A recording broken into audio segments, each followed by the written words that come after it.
మన సిటీ వాళ్ళంతా ఈ పల్లెటూరులో బతకలేరబ్బా. ఆమా ఏంది తాత? ఒరే వేరుశెనగ పప్పులా? పల్లెటూరులో కూడా మంచోళ్ళు ఉన్నారా? ఒరే ఇంకా ఉన్నది నీ దగ్గర?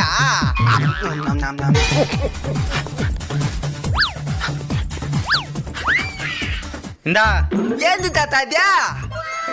ఓ ఇదే. మీరైనా చెప్పండి సార్, ఆయనకి షుగరు, అదే పనికి వాటినే కొనుక్కొని తింటున్నాడు. ముసలి కాడ చెప్పాలో నీకు తెలీదు, నేను చెప్తాను నువ్వు. అదంతా ఎక్కువగా తినకూడదు తాత. అవును, నాకు ఒక డౌట్, నీకు పల్లెలే లేవు, వాటిని ఎట్టా నెవరు తింటున్నావు?